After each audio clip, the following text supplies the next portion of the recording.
কুয়েতের নাগরিক প্রমাণিত হলে পাপলুর এমপি পদ বাতিল হবে। সংসদের প্রধানমন্ত্রী মানব পাচারকারীদের বিরুদ্ধে হুঁশিয়ারি।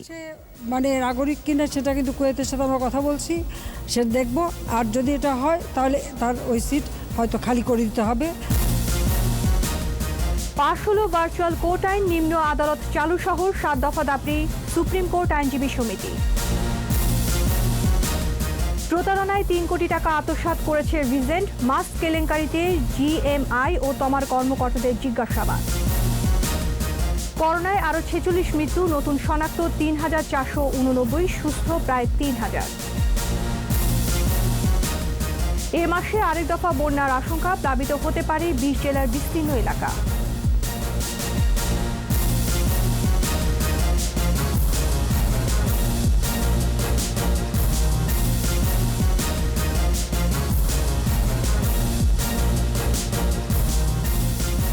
শুনছিলেন ফার্স্ট সিকিউরিটি ইসলামী ব্যাংক লিমিটেড সংবাদ শিরোনাম। আমন্ত্রণ জানাচ্ছি রাত 11টার 21 সংবাদে। সাথে আছি আমি আশা সাবেরা। দর্শক, 21 টেলিভিশনের সংবাদ একই সাথে সরাসরি দেখতে পাবেন আমাদের ফেসবুক পেজ www.facebook.com/2124 অনলাইনে। খিদে যখন যেখানে, সাথে থাক বেলামে। এছাড়া সংবাদে আরও থাকছে: উষ্ণায়নে গলছে হিমবাহ, অষ্টাদশ ও 19 শতাব্দীর রোগ ফিরে আসার আশঙ্কা।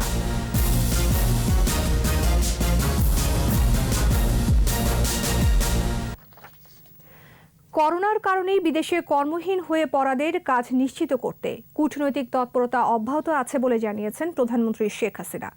সংসদে তিনি বলেন, কোভিড সংক্রমণে মারা যাওয়া প্রবাসীদের পরিবারকে আর্থিক সহায়তা দেওয়ার পরিকল্পনা আছে। অবৈধ পথে যারা বিদেশে লোক পাঠাচ্ছে তাদের বিরুদ্ধে সরকারের কঠোর অবস্থানের কথা জানান তিনি। পাপলু কুয়েতের নাগরিক প্রমাণিত হলে তার এমপি পদ বাতিল হবে বলেও জানান সংসদ নেতা। প্রণব চক্রবর্তীর রিপোর্ট। করোনার কারণে বিশ্ব সংকটকাল পার করছে। আর্থিক মন্দায় কর্মহীন হয়ে পড়েছে হাজারো মানুষ, যার মধ্যে আছেন প্রবাসী বাংলাদেশিরা। সংসদের বাজেট অধিবেশনে নির্ধারিত প্রশ্ন উত্তর পর্বে প্রধানমন্ত্রী জানান, এমন সংকটে বিশ্বের বিভিন্ন দেশে কর্মহীন প্রবাসীরা যাতে কাজ ফিরে পায় সে লক্ষ্যকে সামনে রেখে কূটনৈতিক তৎপরতা চলছে। বিভিন্ন দেশে কর্মহীন হয়ে পড়া বাংলাদেশি কর্মীরা যাতে করোনা পরবর্তী সময়ে পুনরায় কর্মে নিয়োগ পেতে পারে সেজন্য বিদেশস্থ বাংলাদেশ দূতাবাসের মাধ্যমে কূটনৈতিক তৎপরতা অব্যাহত রেখেছে। করোনা ভাইরাসে মৃত্যুবরণকারী নিবন্ধিত ও অনিবন্ধিত নির্বিশেষে সকল প্রবাসী কর্মীর পরিবারকে পুনর্বাসনের জন্য আমরা 3 লক্ষ টাকা প্রদানের সিদ্ধান্ত গ্রহণ করেছি। দেশের উন্নয়নে প্রবাসীদের অবদান তুলে ধরে সংসদ নেতা জানান, বিদেশে যাওয়ার সময় অবশ্যই সঠিক প্রক্রিয়া অনুসরণ করতে হবে। অবৈধ পাচারকারীদের বিরুদ্ধে ব্যবস্থা নেওয়ার কথাও জানান তিনি।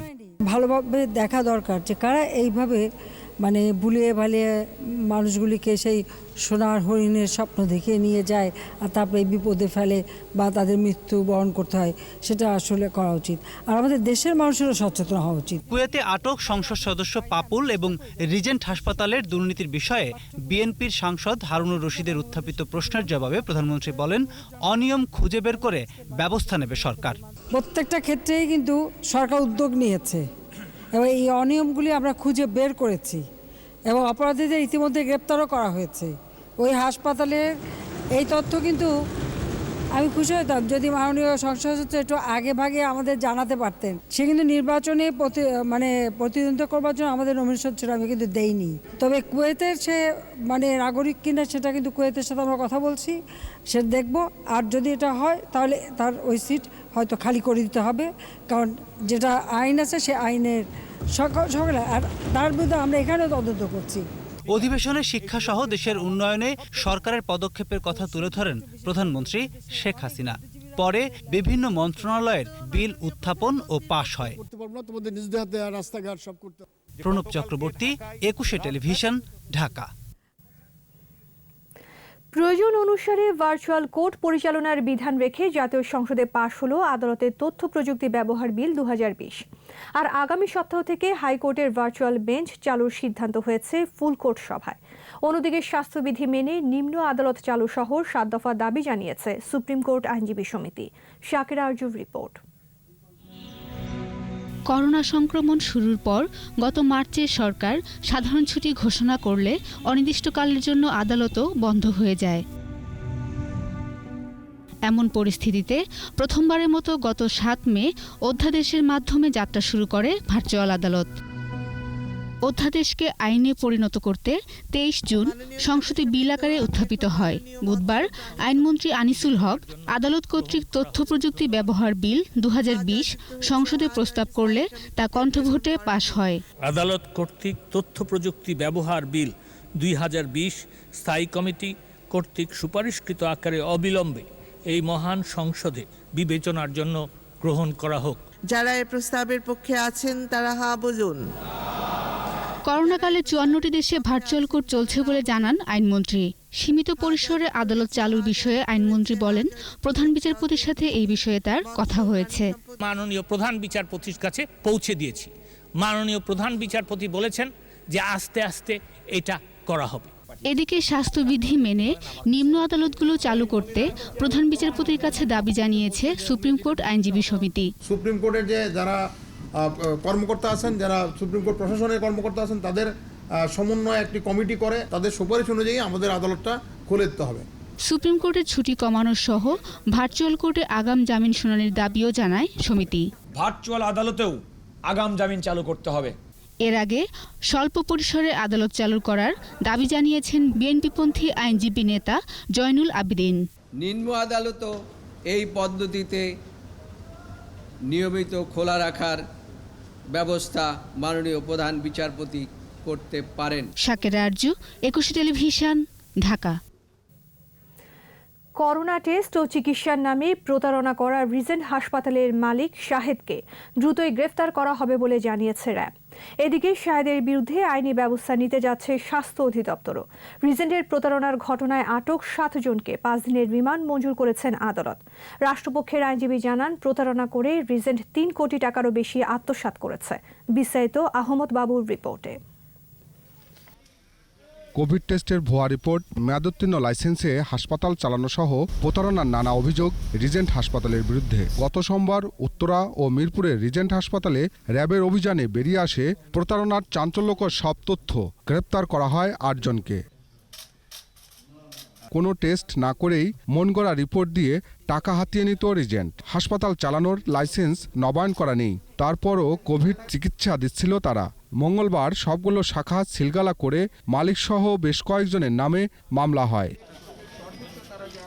বুধবার সকালে র্যাব সদর দপ্তরে র্যাবের মিডিয়া অ্যান্ড লিগাল উইংয়ের পরিচালক লেফটেন্যান্ট কর্নেল সারোয়ার বিন কাশেম রিজেন্ট মালিক শাহেদের নানা কুকীর্তির কথা তুলে ধরেন। প্রতারণাকে কেন্দ্র করে সে কিন্তু তার নিজেকে সে আজকে এই বড় অবস্থায় নিয়ে এসছে। 3 মাসে সে আমাদের হিসাব মতে প্রায় 2.5 থেকে 3 কোটি টাকা সে এই অবৈধভাবে মানুষের কাছ থেকে নিয়েছে। বিভিন্ন জায়গায় আমরা খোঁজ করছি, সে অবশ্যই ধরাছোঁয়ার বাইরে না, কারণ কেউই ধরাছোঁয়ার বাইরে না। যারাই আইনের ঊর্ধ্বে যাওয়ার চেষ্টা করবে বা তার সেই সাহস দেখাবে, অবশ্যই তাকে আমরা আইনের আওতায় নিয়ে আসতে সক্ষম। এদিকে স্বাস্থ্য অধিদপ্তর জানিয়েছে, লাইসেন্স নবায়নে রিজেন্টকে বারবার তাগাদা দেওয়া হয়েছিল। তাদের লাইসেন্সটা নবায়ন করা ছিল অনেকদিন ধরে, সেই কারণে আমাদের স্বাস্থ্য অধিদপ্তরের হাসপাতাল কর্তৃপক্ষ অলরেডি তাদেরকে অনেকবার তাগাদা দিয়েছে, নোটিশ করেছে যে এটা নবায়ন করে রাখার জন্য। এবং অধিদপ্তরের পক্ষ থেকে হাসপাতাল কর্তৃপক্ষ অলরেডি নানা পদক্ষেপ নিচ্ছে। রিজেন্টের ৮ কর্মকর্তা কর্মচারীকে ঢাকার সিএমএম আদালতে হাজির করা হয়। রাষ্ট্রপক্ষের আইনজীবী জানান, রিজেন্ট প্রতারণা করে ৩ কোটি টাকার বেশি আত্মসাৎ করেছে। ৬,০০০ মানুষকে জিম্মি করে তারা ৩ কোটির মতো টাকা আত্মসাৎ করে নিয়েছেন। প্রত্যেক আসামিকে 7 দিনের মধ্যে 5 দিন করে রিমান্ড মঞ্জুর করেছেন। শুনানি শেষে আদালত আসামিদের 5 দিনের রিমান্ড মঞ্জুর করেন। আহমদ বাবু, ২১ টেলিভিশন, ঢাকা। মাস্ক, পিপিই সরবরাহে দুর্নীতি অনিয়মে ঠিকাদারি প্রতিষ্ঠান জিএমআই এর চেয়ারম্যান আব্দুর রাজ্জাক ও তমা কনস্ট্রাকশনের সমন্বয়কারী মতিউর রহমানকে জিজ্ঞাসাবাদ করেছে দুদক। সুনির্দিষ্ট অভিযোগের ভিত্তিতে তাদের জিজ্ঞাসাবাদ করা হয়েছে বলে জানিয়েছেন দুদক সচিব মোহাম্মদ দিলওয়ার বক। রিজেন্ট হাসপাতালের প্রতারণার বিষয়টিও খতিয়ে দেখা হবে বলেও জানান সচিব। বিস্তারিত জানাচ্ছেন দীপু সারোয়ার। করোনাকালে N95 মাস্কের মোড়কে নিম্নমানের মাস্ক কেন্দ্রীয় ঔষধাগারে সরবরাহ করে আলোচনায় আসে জেএমআই হসপিটাল রিকোয়েস্টিং ম্যানুফ্যাকচারিং লিমিটেডের ব্যবস্থাপনা পরিচালক আব্দুর রাজ্জাক। মানহীন মাস্ক সরবরাহ করে আলোচিত হন তমা কনস্ট্রাকশনের মেডিকেল টিমের সমন্বয়কারী মতিউর রহমান।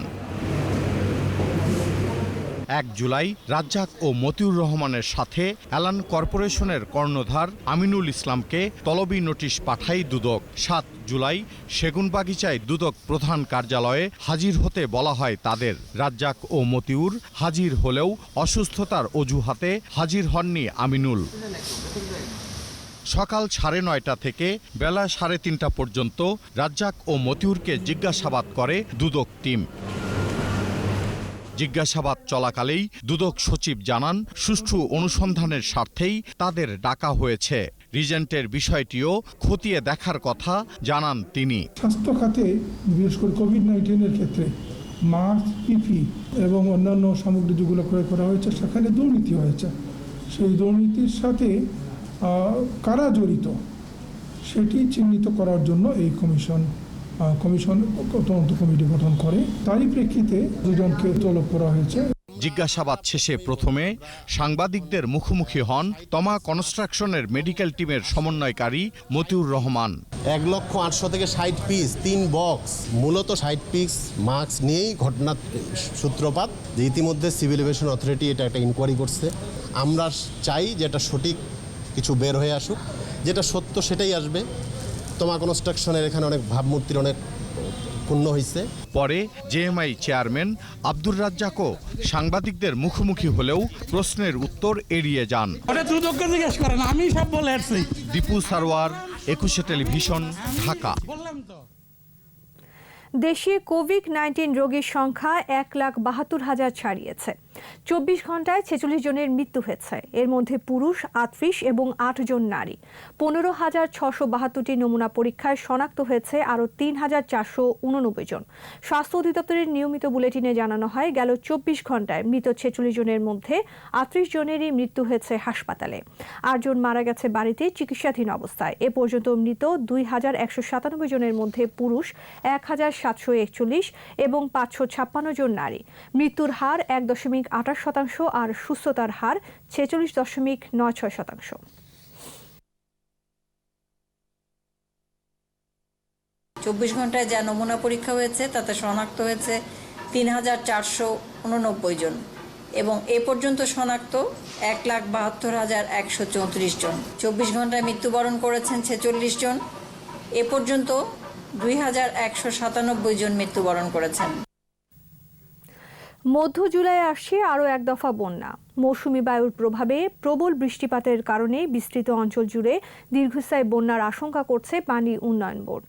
বন্যা প্লাবিত হবে দেশের উত্তর, উত্তর পূর্বাঞ্চল ও মধ্যাঞ্চলের অন্তত 20 জেলা। মফিউর রহমানের রিপোর্ট। মৌসুমি বায়ুর প্রভাবে ঝরছে বৃষ্টি। ভারতের উত্তর পশ্চিমবঙ্গে প্রচুর বৃষ্টিপাত হয়েছে, তাই দেশের উত্তরাঞ্চলের তিস্তা, ধরলা সহ বিভিন্ন নদ নদীর পানি বাড়ে, প্লাবিত হয় বিস্তীর্ণ অঞ্চল। নদী ভাঙনে আশ্রয় হারায় বহু মানুষ। অনেক স্থানে বন্যা নিয়ন্ত্রণ বাঁধ ভেঙে পানি ঢুকে পড়ে লোকালয়ে, তলিয়েছে ফসলের মাঠ। তবে বৃষ্টি কিছুটা কমে যাওয়ায় বন্যার পানি কমেছে। এ অবস্থা সাময়িক বলে জানাচ্ছে পানি উন্নয়ন বোর্ডের বন্যা নিয়ন্ত্রণ ও পূর্বাভাস কেন্দ্র। পুরোপুরি এই মাসটা জুড়েই আমাদের উত্তরাঞ্চল, উত্তর মধ্যাঞ্চল এবং মধ্যাঞ্চলের মানুষকে বন্যার সাথে একটা লড়াই করতে হবে। মধ্য জুলাই থেকে শুরু হবে দ্বিতীয় দফা বন্যা।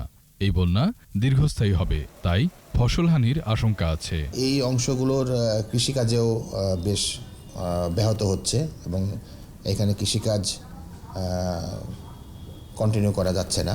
বন্যা আশ্রয়কেন্দ্রগুলো প্রস্তুত করার তাগিদ দেওয়া হয়েছে।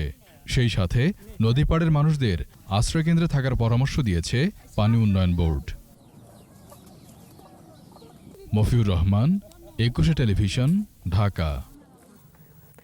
আওয়ামী লীগের উপদেষ্টা মণ্ডলীর সদস্য আমির হোসেন আমকে 14 দলের সমন্বয়ক ও মুখপাত্র হিসেবে নির্বাচিত করা হয়েছে। নিজ বাসভবনে এ কথা জানান আওয়ামী লীগ সাধারণ সম্পাদক ওবায়দুল কাদের।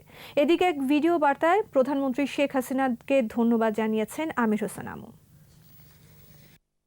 জননেতা আমির হোসেন আমুকে 14 দলের সমন্বয়ক ও মুখপাত্রের দায়িত্ব দিয়েছেন। তার দীর্ঘ রাজনৈতিক অভিজ্ঞতা, দক্ষতা ও প্রজ্ঞা দিয়ে 14 দলের সমন্বয়কের দায়িত্ব পালনে যথাযথ ভূমিকা পালন করবেন বলে নেত্রী আশাবাদ ব্যক্ত করেছে। কঠিন দিনগুলিতে, অগ্নিঝরা দিনগুলিতে স্বৈরাচার বিরোধী আন্দোলন, খালেদা বিরোধী আন্দোলন, প্রত্যেকটি আন্দোলনের সাথে ওতপ্রোতভাবে জড়িত ছিলাম। আজকে সেই পুরোনো দিনে আবার নতুন করে সম্পৃক্ত হওয়ার যে সুযোগ প্রধানমন্ত্রী দিয়েছেন, তার জন্য আমি তাকে আন্তরিক ধন্যবাদ জানাই। করোনা পরিস্থিতিতে সাময়িক বিরতির পর আবারও মালি মিশনে বাংলাদেশ সেনাবাহিনীর রোটেশন শুরু হয়েছে। এরই ধারাবাহিকতায় বুধবার রাতে ইথিওপিয়ান এয়ারলাইন্সের একটি ফ্লাইটে বাংলাদেশ সেনাবাহিনীর 3টি কন্টিনজেন্টের বিভিন্ন পদমর্যাদার মোট 131 জনের প্রথম দলটি মালির উদ্দেশ্যে যাত্রা করে। এটি মালি মিশনের প্রথম ফ্লাইট। এ সময় সেনাবাহিনীর কর্মকর্তারা জানান, শত প্রতিকূলতার মধ্যেও তারা দেশের জন্য সুনাম বয়ে আনবেন। যাত্রার আগে শাহজালাল আন্তর্জাতিক বিমানবন্দরে দেশ ও জাতির জন্য দোয়া করা হয়। শান্তিরক্ষী দলটি 1 বছর 3 মাস পর দেশে ফিরবে। অনুযায়ী আমরা যথাযথ প্রস্তুতি নিয়ে আমরা মিশনে যাওয়ার জন্য প্রস্তুতি নিয়েছি এবং আমরা আশা করছি যে আমরা বাংলাদেশ যে সম্মান এবং যে ঐতিহ্য এ পর্যন্ত আমরা বিভিন্ন যে সময় অর্জন করেছি, সেই ধারাবাহিকতা আমরা ধরে রাখতে পারবো। করোনা উপসর্গ নিয়ে কুষ্টিয়ায় 4 জন, সাতক্ষীরায় 1 জন ও রংপুরে 1 জন মারা গেছেন। সংক্রমণ ঠেকাতে বিভিন্ন জায়গায় চলছে লকডাউন। প্রতিনিধিদের সহায়তায় রত্না জামানের রিপোর্ট। করোনা আক্রান্ত হয়ে কুষ্টিয়ায় 4 জনের মৃত্যু হয়েছে। মোট মৃত্যু 19 জন। নতুন করে আক্রান্ত হয়েছে 26 জন। এ পর্যন্ত আক্রান্ত 816 জন। রংপুরে উপসর্গ নিয়ে সাহেব আলী নামে এক ব্যক্তি মারা গেছেন। রংপুর মেডিকেল কলেজ হাসপাতালের একজন চিকিৎসক, 3 পুলিশ সদস্য সহ 26 জনের করোনা শনাক্ত হয়েছে। এ নিয়ে আক্রান্তের সংখ্যা 1137 জন। করোনায় আক্রান্ত হয়ে মৃত্যুবরণ করেছেন সাতক্ষীরার কালীগঞ্জের নলতা শরীফের খাদেম আলহাজ মৌলভী আনসার উদ্দিন। এদিকে জেলায় পুলিশের 2 কর্মকর্তা সহ আক্রান্ত আরও 27 জন। সিলেটে আরও 104 জন করোনা রোগী শনাক্ত হয়েছে। এ নিয়ে সিলেট বিভাগে আক্রান্ত 5485 জন। করোনা আক্রান্ত হয়ে কণ্ঠশিল্পী সেলিম চৌধুরী সিলেটের একটি হাসপাতালে ভর্তি রয়েছেন। চিকিৎসক, নার্স ও 10 পুলিশ সদস্য সহ রাজশাহীতে আরও 82 জনের করোনা ভাইরাস শনাক্ত হয়েছে। মোট আক্রান্ত 1023 জন। দিনাজপুরে নতুন 19 জনের করোনা পজিটিভ শনাক্ত। মোট শনাক্ত 808 জন। এ পর্যন্ত মারা গেছে 15 জন। ঠাকুরগাঁওয়ে আরও 3 বিজিবি সদস্য সহ নতুন 10 জন সহ মোট আক্রান্ত 237 জন। চুয়াডাঙ্গায় নতুন করে আরও 11 জন শনাক্ত। মোট আক্রান্ত 269 জন। রত্না জামান, 21 টেলিভিশন। করোনাকালে দুশ্চিন্তার মধ্যে দিন কাটাচ্ছেন প্রায় 13,000 শিক্ষানবিশ আইনজীবী। সব ধাপ অতিক্রম করলেও লিখিত পরীক্ষার অপেক্ষায় তারা। এ অবস্থায় বাংলাদেশ বার কাউন্সিলের 2017 ও 2020 সালের প্রিলিমিনারি পরীক্ষায় উত্তীর্ণরা লিখিত ও মৌখিক পরীক্ষা ছাড়াই সনদ দেওয়ার দাবি জানিয়েছে। তাদের প্রতি সহানুভূতি থাকলেও আইনের বাইরে যাওয়ার সুযোগ নেই বলে জানিয়েছেন বার কাউন্সিলের ভাইস চেয়ারম্যান ইউসুফ হোসেন হুমায়ুন। শাকির আরজুর রিপোর্ট। তাড়াতাড়ি করে ইংল্যান্ডে চলে আসছিলাম যে আমার তাড়াতাড়ি এনরোলমেন্টের জন্য। সেখানে আমার জীবন থেকে 5 বছর অলরেডি চলে গেল পরীক্ষা আমাকে অ্যাটেন্ড করার জন্য। অনেক স্বপ্ন আর সেবার ব্রত নিয়ে আইন পেশায় এসেছিলেন মাহমুদ। বার কাউন্সিল পরীক্ষার দীর্ঘসূত্রিতা আর বর্তমানে করোনার কারণে মহাসংকটে পড়েছেন তার মতো আরও প্রায় 13,000 শিক্ষানবিশ আইনজীবী। একবার অকৃতকার্য হয়েছি, আমি আরেকটা পরীক্ষার সুযোগ পাবো দ্রুত 6 মাসের মধ্যে, 1 বছরের মধ্যে। তাইলে কিন্তু আমার একটা চেষ্টা করার সুযোগ থাকে। এখন আমি চেষ্টা করার সুযোগটাই পাচ্ছি না। একজন আইনের শিক্ষার্থীকে ন্যূনতম এলএলবি পাশ করে 6 মাসের শিক্ষানবিশকাল পার করে প্রাথমিক ধাপে পরীক্ষার অনুমতি নিতে হয়। এরপরই চলে অপেক্ষার পালা। প্রতি বছর পরীক্ষা হওয়ার কথা থাকলেও নিয়মিত তা হচ্ছে না। উত্তীর্ণদের এখনও লিখিত পরীক্ষা নেওয়া হয়নি। তাই এই 12,878 শিক্ষার্থীকে আইনজীবী সনদ দিয়ে গ্যাজেট প্রকাশ করার দাবি তাদের। করোনাকালীন মুহূর্তকে যদি আমরা ধরি তাহলে এখানে রিটেন পরীক্ষাটা এখন টোটালি অনিশ্চিত। বার কাউন্সিলের যে legal practitioners and bar council order 1972 এর 27 ডিতে বলা আছে যে বার কাউন্সিলের 3টি ধাপের যে কোনো একটি পরীক্ষায় যারা উত্তীর্ণ হবে তাদেরকে বার কাউন্সিল চাইলে 40-1 এবং 40-2 এর এই অনুচ্ছেদ অনুযায়ী সনদ দিতে পারে। তবে বার কাউন্সিলের ভাইস চেয়ারম্যান বলছেন আইনের বাইরে কিছু করা যাবে না। এ বিষয়ে বার কাউন্সিলের সদস্যদের সঙ্গে বৈঠক করে আইন সংশোধন করা যেতে পারে বলে জানান তিনি। 2টি জিনিস তার আগে করতে হবে। একটা হচ্ছে কাউন্সিল মিটিং, আমাদের বার কাউন্সিল 14 জন মেম্বার, 14 জন, তাদের একটা কাউন্সিল মিটিং করতে হবে এই এজেন্ডা দিয়ে। সেখানে গৃহীত হয় তাহলে পরে এটা মিনিস্ট্রিতে পাঠাতে হবে। সেখানে যদি তারা এগ্রি করে, then they will formulate the amendment to the law rules. প্রতি বছর একবার আইনজীবী তালিকাভুক্তকরণের কাজ সম্পন্ন করার নির্দেশ আছে সুপ্রিম কোর্টের। শাকেরা আরজু, 21 টেলিভিশন, ঢাকা। করোনাকালে চামড়া ও চামড়াজাত পণ্যের রপ্তানি কমায় ট্যানারিতে জমেছে চামড়ার স্তূপ। এর মধ্যেই আসছে কোরবানির ঈদ। এই অবস্থায় অর্থ সহায়তার দাবি জানিয়েছে বাংলাদেশ ট্যানার্স অ্যাসোসিয়েশন ও Bangladesh finished leather goods and footwear export association. এবারও সরকার নির্ধারিত দামে চামড়া ক্রয় বিক্রয় কার্যকর করা চ্যালেঞ্জ হবে বলে আশঙ্কা করছেন শিল্পমন্ত্রী মাহমুদ হুমায়ুন। রিপোর্ট তহিদুর রহমানের। পবিত্র ঈদ উল আজহায় 1 কোটিরও বেশি পশু কোরবানি দেয়া হয়। স্বাভাবিকভাবে এই সময়টাতে ট্যানারিগুলো সবচেয়ে বেশি চামড়া সংগ্রহ করে। করোনাকালে আন্তর্জাতিক বাজারে ধস, সাভারে ট্যানারি সরিয়ে নেওয়ার পর নানামুখী জটিলতায় দ্বিতীয় স্থানে থাকা রপ্তানি পণ্যটি নেমেছে 4র্থ স্থানে। ঈদ উল আজহাতে যদি আপনার নতুন করে রিফাইন্যান্স না করে, তাহলে দেখা যাবে যে এই কাঁচা চামড়া আগামী ঈদ উল আজহাতে কিন্তু আপনার সংগ্রহ করা কঠিন হয়ে যাবে এবং পাশাপাশি যে সংরক্ষণের অভাবে এই প্রচুর চামড়া নষ্ট হয়ে যাওয়ার সম্ভাবনা থাকবে। আমাদের কিন্তু প্রচুর অবিকৃত চামড়া বর্তমানে আপনার ট্যানারিগুলোতে মজুদ আছে, যেগুলো আমরা বিক্রি করতে পারি না। এই অবস্থায় চামড়া সংগ্রহে সহজ শর্তে ঋণ দেওয়ার দাবি এসেছে। আগামী দিনে যদি আমরা $5 বিলিয়ন অর্জন করতে চাই, তাহলে আমাদেরকে বেশ কিছু সুবিধা যদি না দেওয়া হয়, এই সেক্টর দাঁড়াবে না। তার মধ্যে নীতি সহায়তার মধ্যে আমরা বলেছি আনইনটেনশনাল যারা ক্লাসিফাইড হয়েছে, যে সমস্ত লেদার ইন্ডাস্ট্রি, তাদেরকে ডিক্লাসিফাইড করা দরকার। আমাদের যে লোনগুলো আছে, আমাদের সম্পদ আছে কিন্তু লিকুইড মানি নেই, এই লোনগুলো রিটার্ন করার ক্ষেত্রে একটা দীর্ঘমেয়াদী সময় দেওয়া দরকার। ন্যায্য দাম না পাওয়ায় গেল বছর চামড়া বিক্রেতারা, বিশেষ করে প্রান্তিক ব্যবসায়ীরা মুনাফা হারিয়েছিলেন। এবারও ন্যায্য দাম পাওয়া নিয়ে আছে শঙ্কা। আমাদের সামনে আরেকটি চ্যালেঞ্জ হলো আসন্ন ঈদ উল আজহার সময় সরকারের নির্ধারিত দামটা কার্যকর রাখা।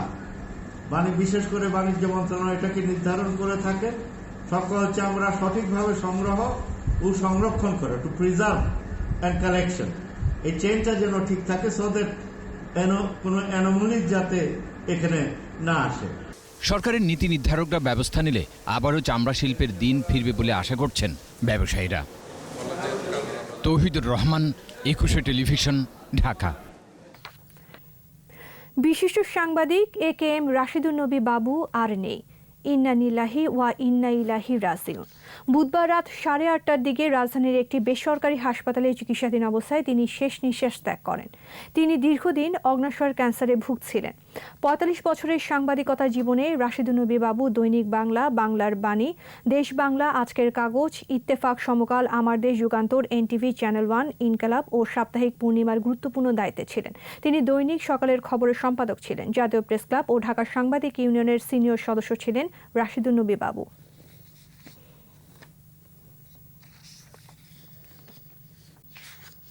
আর এরই সাথে শেষ করছি রাত 11টার 21 সংবাদ। যাবার আগে ফার্স্ট সিকিউরিটি ইসলামী ব্যাংক লিমিটেড সংবাদ শিরোনামগুলো আরও একবার। কুয়েতের নাগরিক হলে পাপুলের MP পদ বাতিল হবে, সংসদে প্রধানমন্ত্রী মানব পাচারকারীদের বিরুদ্ধে হুঁশিয়ারি। পাশ হল ভার্চুয়াল কোর্ট আইন, নিম্ন আদালত চালু সহ 7 দফা দাবি সুপ্রিম কোর্ট আইনজীবী সমিতির। প্রতারণায় 3 কোটি টাকা আত্মসাৎ করেছে রিজেট, মাস্ক কেলেঙ্কারিতে JMI ও তমার কর্মকর্তাদের জিজ্ঞাসাবাদ। করোনায় আরও 46 মৃত্যু, নতুন শনাক্ত 3,489, সুস্থ প্রায় 3,000। এ মাসে আরেক দফা বন্যার আশঙ্কা, প্লাবিত হতে পারে 20 জেলার বিস্তীর্ণ এলাকা।